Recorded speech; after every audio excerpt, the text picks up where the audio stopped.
in today's video. I talked to Vanessa Anderson. Vanessa Anderson was my TA when I was in primary school. She made a massive impact on my life, and after 16 years of wondering what she was up to, we reconnected 2 years ago and haven't looked back. Today I'll get her insight on what it was like being my TA, what areas she struggled in, and what autism training she had when she was my TA.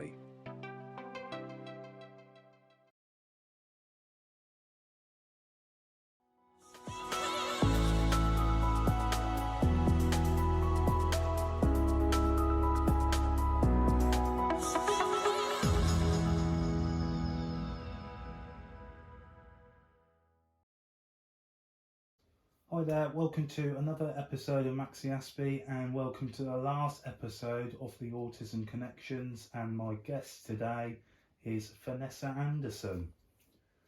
Thank you for coming on. Welcome.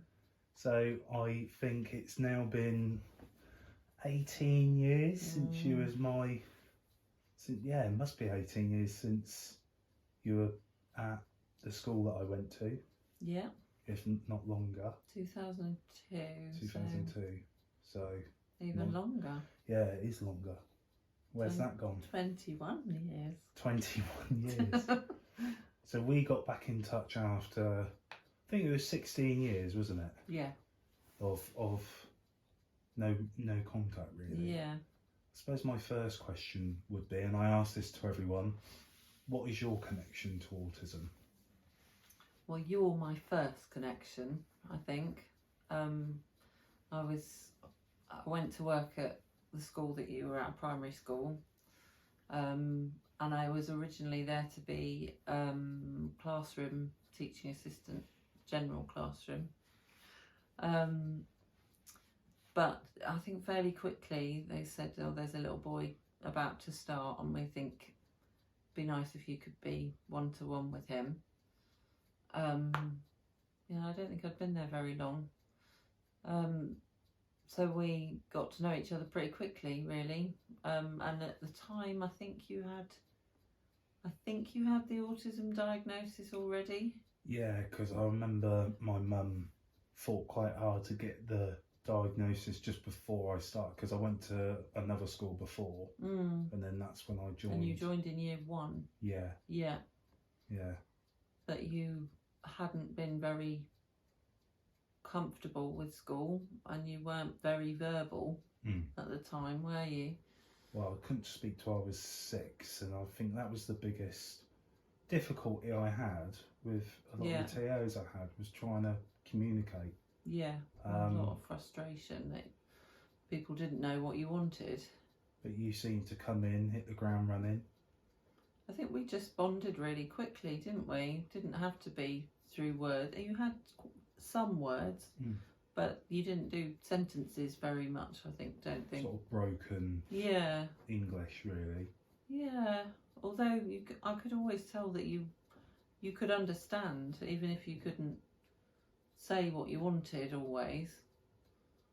But it felt, from the very first time we met, it felt like we knew each other already, really. That's how I felt. No, I think like for me it's the same. Like obviously I had my mum at home, but you were like my mum at school. Yeah. You know?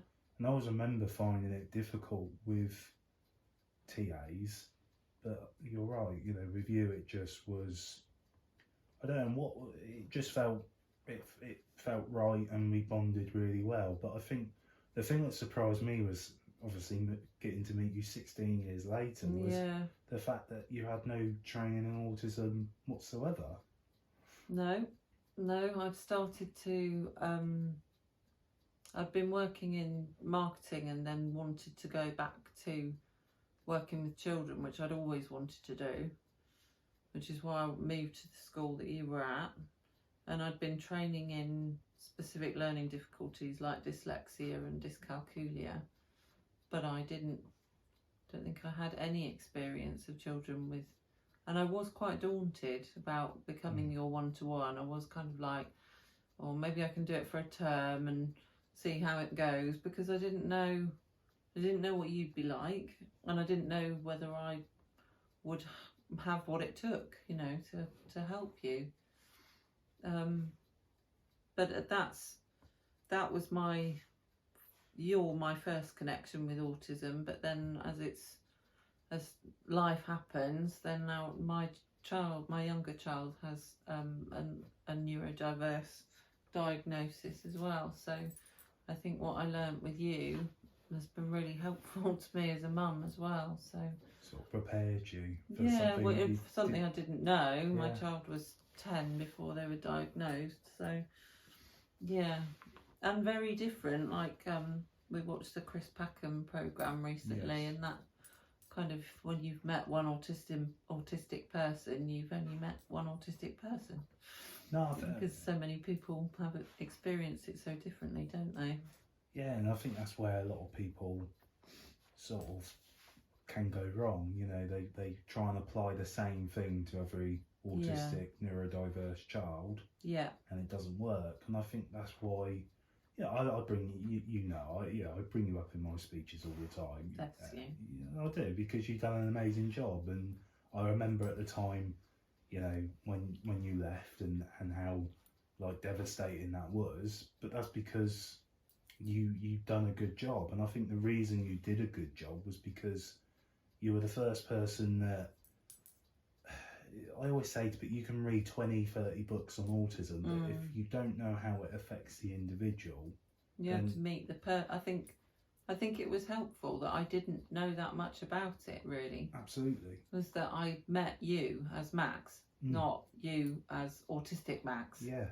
Because I didn't have that awareness of what you may or may not be like, really, only on top level. So it was just about meeting that little boy. Yeah. And finding out what he needed and what he was interested in. And you did it. You know, I always say in my speeches, you know, the impact that you had, you know, to 16 years later as me contacting you. No, me spending 16 years wondering where you'd gone, what you were up to. But I always say to the teachers now, like, you were one of those people that didn't give up on me, never underestimated me.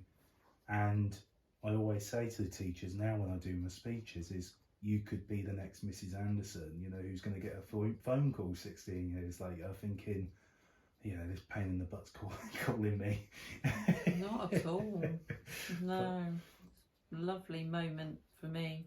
Same for me as well. I suppose my next question would be for yourself growing up.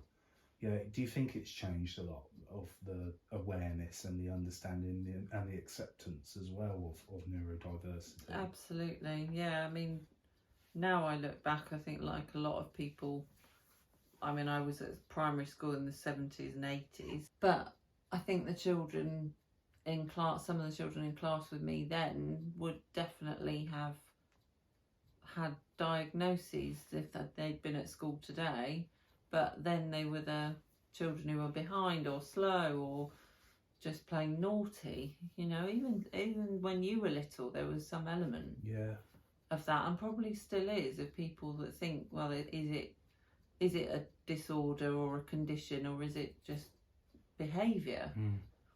And we've talked a lot, you know, over the last year or two, haven't we, about how your mum and dad have had to parent and know which is autism and which is behaviour. And I've been there too, because there's some things you can't accept as something that can carry on if it's dangerous to you or other people. We used to run out of school a lot, didn't you? And we couldn't lock the gate, allow that to go on, bless you, because it used to give me 65 heart attacks apart from anything else. And you weren't safe, so there are limits to what you can accept.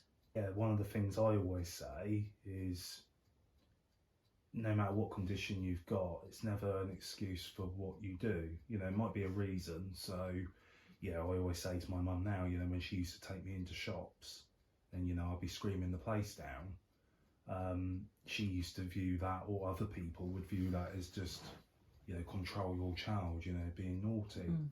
But I say to my mum now, you know, in reality, that's really me trying to say to you, who's non-verbal, Mum, I can't cope in this situation, I need to go. Yeah. So there's always a reason for behaviour. It might not be an excuse. You know, if someone goes up and hits someone, you can't just turn around and say, well, yeah, you know, I'm sorry, but, you know, they're autistic. Yeah. You have to sort of, as you say, be in that hard situation where you've got to sort of go, that's not right. I understand why and the reason. It doesn't excuse what you've done. Yeah, it doesn't mean you can do that again. Yeah, and I imagine that can be quite tough. I think that you were not a child that was outward in your frustration. Your frustration could often be inward, I think. Either that or you would, you know, it was fight, not so much fight as flight. You would run if things got too much. I think that's fair. Yeah, but you weren't someone that was going to take it out on somebody else. That was incredibly rare, which says a lot about you, really. Well, I think as well as the upbringing as well. You know, what I always do say, and what we've spoke about a lot, is I've been really fortunate to have a supportive network. You know, stable sort of family, mum and dad. You know, totally. And there's some kids that don't have that. Yeah. And those are the ones that are going to struggle more because they haven't got, you know, the Miss Andersons or the, you know, my mum or my dad or my nan, you know, sort of chipping in and going, that's not right. Yeah. However hard it was for my mum, you know, I remember my mum saying to me now how hard it was, you know, to sort of get that level right, and it can be hard. She fought for you from very small, very young age. And it's really funny you said about, you know, how some of it was still going on, you know, that sort of thoughts about autism and behaviour, because I remember one teacher at the school actually turned around to my mum when she was trying to get a diagnosis, and they said, he's not autistic, he's just naughty. Yeah. And, you know, I think you suffered a bit from not being the only child that was challenging to be in a class. And you would sometimes just get lumped in with the naughty boys, which it wasn't that with you. It was just overwhelm, I think, a lot of the time.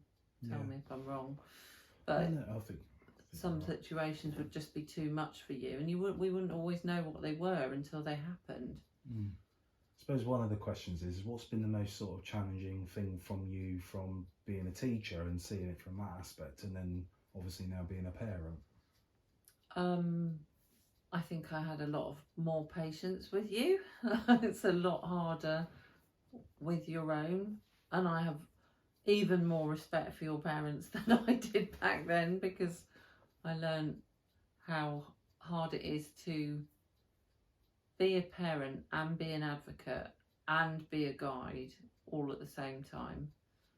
So actually, the time that we had together, where I was your support, really was all I was doing. That was all I was there to do. So in that way, it was much more straightforward.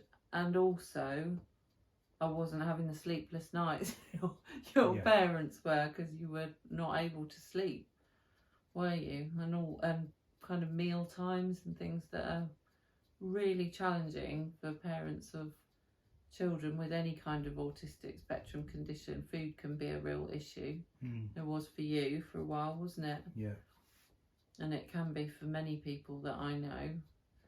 So those, I mean, we went, I remember some lunchtimes being with you, just to help make sure that you were eating without putting any kind of pressure on. So it's the many elements of how autism can affect anyone in life, that as a parent you have to be across all of it 24 hours a day, and that's harder. But it's even harder for the autistic person going through a life that isn't really designed for them. It's busy and noisy and sensory and smells. In retrospect, I think the school hall was probably one of the worst places for you to eat. Yeah, you're not wrong. You're not wrong. Yeah, because you just got to worry about people looking at you. Yeah. So as you say, sensory, the smells, the texture of certain foods. Yeah. And you're sort of, in a way, not forced to eat it, but you ain't really got much of a It's choice. that time but you're under pressure of the time that this is the time in which you eat. Yeah. And you've got to do it then, or you won't get to do it. And that's really hard for someone who's finding it difficult to eat for whatever reason. But then you were sort of across, and I love what you said as well, because I always think that, especially with schools, parents are the most underutilised resource that teachers have. Yeah. Yeah, I'd think that was what was good about you as well, was you always had good rapport with my mum, because they knew that you understood. And I think that was key. But I think as well, at the same time, you now being a parent of neurodiverse, and my mum would probably say the same thing, just like you have, not only you become the support, the advocate, but you almost become an expert overnight, because you sort of have to. You know, you're not getting the necessary help that you need at times. Yeah, you've got to be it. And where do you feel you've been let down, you know, from whether it's the school or the system or getting a diagnosis? What's been your biggest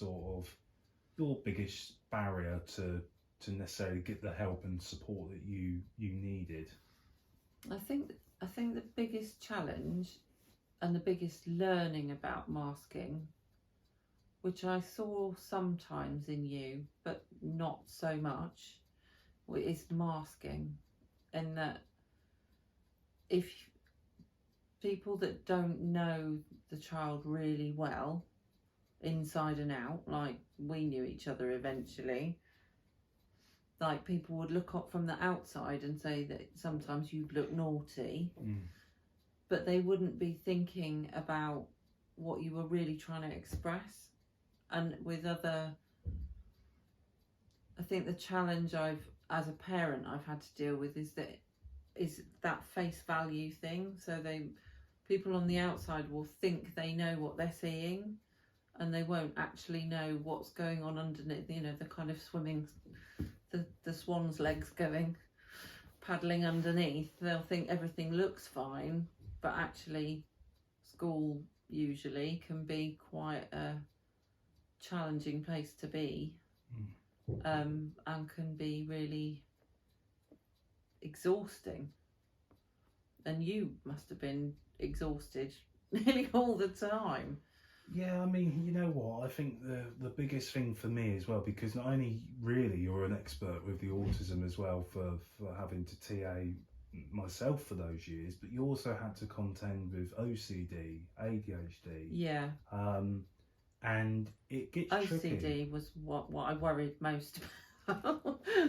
Yeah. Because that is a real difficult, you can't rationalise it away. It's not logical. Especially not with a 6-7-year-old boy. You can't. It is tricky, and I always say when I do a lot of videos about it is with autism it's so logical, you know, something interrupts your routine, you get a bit upset about it. The thing with autistic people, it takes a bit longer to process, and that's the bit that people don't understand. So, you know, you might be upset about something. Or don't allow for. Yeah, and you're still processing, you know, why, you know, the shower didn't work this morning, and where, you know, neurotypical people can just go, shower didn't work, a bit annoying, I'll get on the rest of the day. That could take a neurodiverse person an hour, maybe 2 hours to process and sort of go, right, now I need to get on with my day. Yeah. So it's quite logical. But OCD is so, as you say, it's so not rational, like it's not logical. You know, or if I don't turn the shower on 100 times, mum and dad might die. Yeah, it's quite hard. And as you say, for a 7-year-old boy to sort of have to comprehend that, and you know, and as a parent, I remember my mum going to CAMS and sort of going, is this normal? Yeah, I remember at one point they also wanted to diagnose me with bipolar, because they thought these aren't But these, as you say, it's really interesting that you picked up on that, because that was a lot with the eating as well. Was I was obsessed by the fact that I didn't want to become fat and unhealthy. Yeah. And then it was germs as well, and that didn't help. I particularly remember the germs, because it came with lots of washing, didn't it? Yeah, hands red raw. I remember you got me some cream, you know, to help that, which it did help. You know, it was stopped me washing my hands constantly, and instead I had some cream that benefited that. But I mean, I suppose that the next question for you was, my mum, one of the quotes that she said in last year's interview was, school got less about, for her, the education and more just getting you through school. I totally relate to that as a parent now. It's just about getting through. Yeah. I mean, which it's a real shame, but it was definitely your experience, wasn't it? Yeah. I think so much pressure that's put on at school around getting grades, and, you know, don't get me wrong, all those things are important, but at the same time, the one thing that you want is for your kid to be happy. But it's only for one sort of student, really. It's only designed to, there's generally only one way of learning and one environment that you can be in, whereas, as we've said, the breadth of autistic experience needs lots of different adaptations or reasonable adjustments, and sometimes a school just can't do that, can it? I think, yeah, I completely agree. I think a lot of schools are stretched with what they can do, what they can't. I think a lot of schools are trying to sort of incorporate SEND into their schools, and whether that works or not is always dependent on the school and what they're doing. I know for a fact the secondary school I went to, you know, didn't do that very well. And then I went to special educational needs school where they did. You know, they did it very well, but that's because they had the resource and the time, and it wasn't pressure about the academic. You know, I remember wanting to get good grades, but at the same time, I remember knowing that I probably won't get a GCSE because my school don't do them. So it was. You probably had to become ambitious in a different way, because even as a really small boy, you were ambitious. Yeah, I mean, you discovered the stage and drama, and you enjoyed football, and you wanted to excel at those things. And I think that's where I don't know if you agree, I think that's where the curriculum can fail though, because they are so focused on your main three subjects, you know, that sometimes those other things that, let's face it, they are just as important, and if not, could be people's livelihoods when they go out into the big world. Yeah, and they may be the thing that gets you through the main three. If you get enough of those things that feed you to offset the difficulty of doing the kind of rigid learning that the curriculum inevitably expects of you, that balance might just tip in your favour, then, that you'll be able to cope with the rigour of that. If you've got enough of this, the arty, creative, or whatever it is that feeds your soul. But without that balance, if it becomes too much demand for not enough reward, I think that's when day-to-day schooling gets really tough.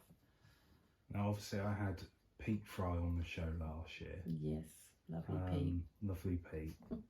And he used to do quite a lot of the drama and the football and the very much things. He was really good at identifying what you loved, and was really good at. You were really good at those things. But I think, like, one of the things that he said was exactly what you've said. You know, those things drive you to want to do well in the other stuff, because you couldn't wait until, you know. Yeah, you definitely couldn't wait for the next fix of that. Yeah. But and if you feel that coming up inside you, that excitement about something, it almost doesn't matter what it is. if it gives you that zest for life and hunger for more, then that's what. Otherwise, if school is just this kind of overwhelming onslaught of difficult things, you've got to have something that lights you up. And you did. I think Pete really helped you find those things. Well, you both did. You know, you had you encouraging me in the class to do as well as I could, but also at the same time support me emotionally.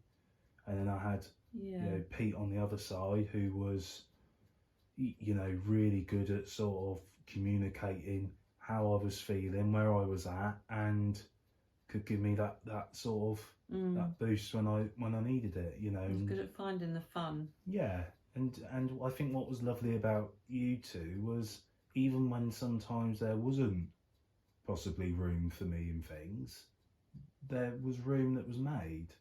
You know, I remember Pete writing a part for me in Jack and the Beanstalk, specifically for me, you know, not even a character that's even in the story. Yeah. You know, and just that small little bit of effort, you know, just to write a character in, you know, can change a young person's life. Yeah. And the same with how you taught me, you know. I remember not knowing my number bonds to 10. I remember you creating a really fun, engaging game that would help me do that. I remember going outside the room and reading a book with you, because you knew that there was nothing more embarrassing for me than to get up in the middle of a class and try and read a book that I can't read.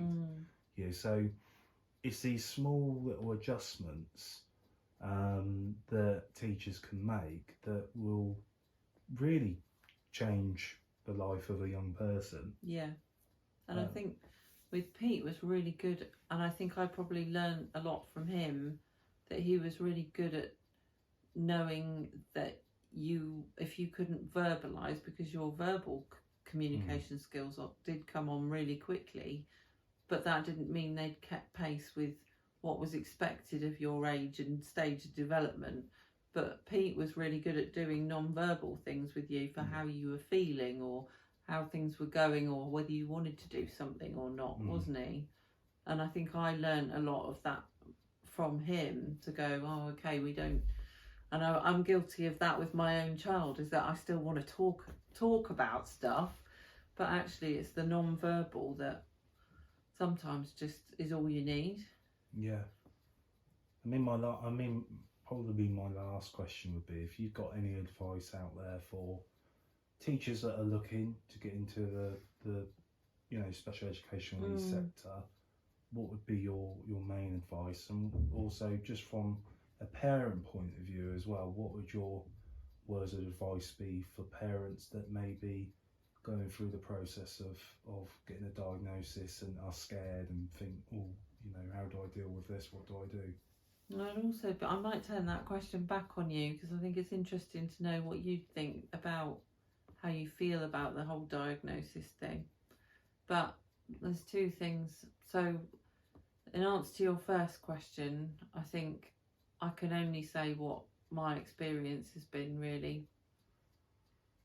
And that was that you meet the person, not the condition. I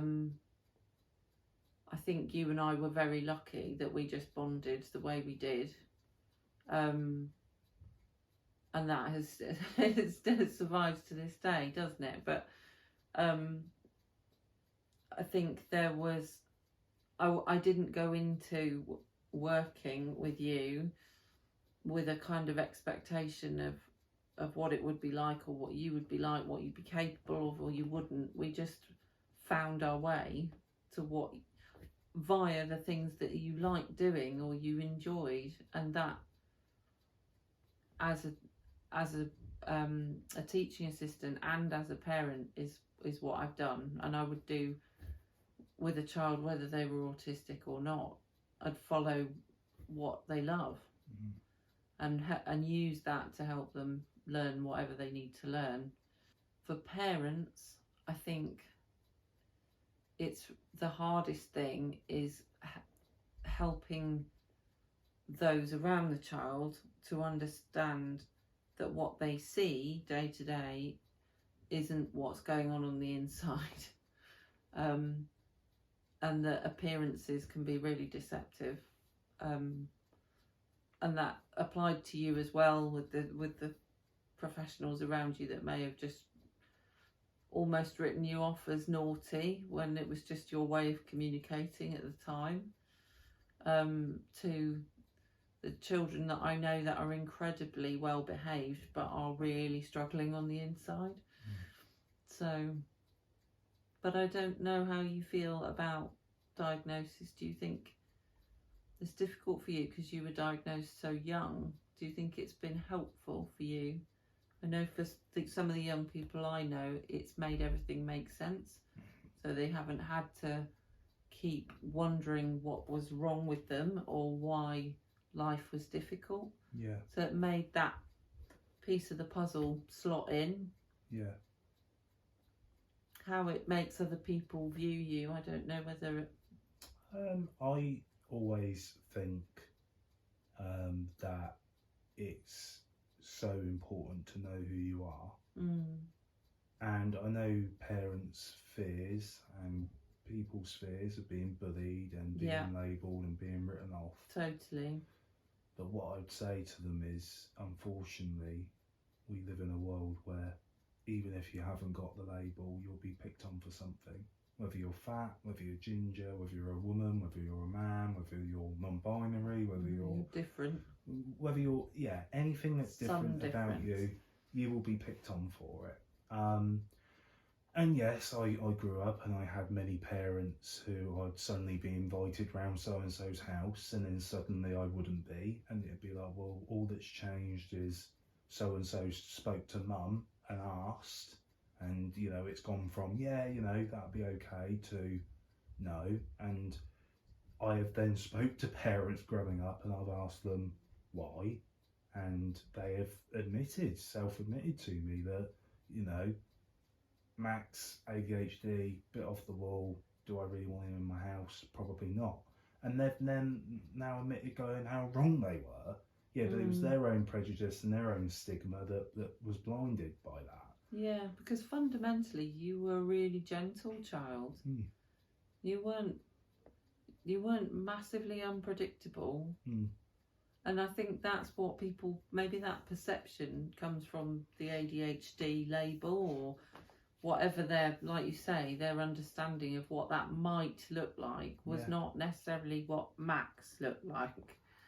And the difficulty thing is as well is when you're a teacher at a school, you'll see a different side to Max. And when I get home, because my mum would probably say I was quite unpredictable. But that's because when you get home and you're around your mum and dad, you come out of your shell a bit more. You can be who you are. And that masking doesn't happen as we've said, it drops. So at home I probably was quite unpredictable. At school though, you probably didn't feel I was unpredictable because you probably got to the point where you knew me enough and knew what I would do in school and what I wouldn't. How to avoid the things that might make you feel like you couldn't conform, I suppose is the word. But I'd still say absolutely to your question, diagnosis for me is so key because I see people getting diagnosed now at 50 to 55, 60. Yeah. And they've gone through their whole life just thinking, what's wrong with me? Yeah. And there's nothing wrong. It's just you've never known this big part of you, which is autism or dyslexia or whatever it is, Or what the challenges are, that the things that you can navigate around if you know what they are.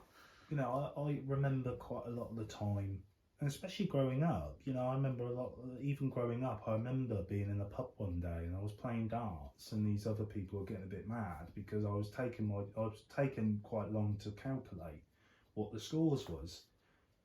If I hadn't known I'd had a condition, and again, it's not an excuse because, it's something that I still want to work on and improve on. But I know for a fact that the reason I find it hard to do it was because it's quick pace game, darts, and it's hard to process. And for me to process that as quick as maybe you or a neurotypical person, that's going to be something that I'm not very good at. But then give me a computer and get rid of a virus or scan or whatever it is, I'm be not good worthy. at it. You know what I mean, though? Yeah. So there are no excuses. They're reasons. they're aren't reasons, and I know for a fact if I hadn't had a condition, I'd be sat there thinking, I'm just stupid. You know, I'm so thick. Why don't I understand that? And I don't want anyone to feel like that. I think diagnosis is key. Not only, unfortunately, we live in a society where, unfortunately, you sort of need a diagnosis to even get the help that you need, and that can take 4 years just to get that. Yeah. And you could argue, well, maybe we should live in a society where, hey, you don't need a diagnosis to get the help and support that you need, but we are where we are. We are.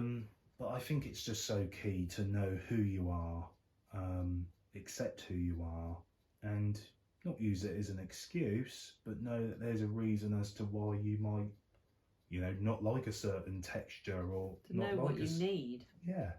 And who you need around you. And, you know, there's so many people that go out to work now who are autistic and they're asked about, what reasonable adjustments do you want? And some people don't even know what adjustments they want, because sometimes they're scared to ask because they don't want to ask too much or get special treatment. And then some people might know what they want because they've got a diagnosis, and they can go, actually, you know, I could really do with a lamp on my desk because that really helps the sensory overload minimise, you know, or ear defenders in the workplace could be really helpful. I think the fact that that's becoming more of a norm in the workplace at least lets people know what's possible. Yeah. And so it should make things more equitable, that everyone gets what they need. I'm going to ask you last question. I know I already have, but I will ask you one more. A last question. The last question is, if anyone could take something out of this video today, what would be the main core message for you? You and your big questions. Yeah, sorry. I think it's that autistic, neurotypical, whoever we are, when you meet an individual, you meet an awful lot of potential in that person, and it's just about being able to see it and let it shine through. It doesn't really matter what the challenges are. There's no excuses. There are only reasons why something is challenging for someone, and if you can get past those challenges, there's no reason why that person can't fly like you have, Max. Oh, thank you.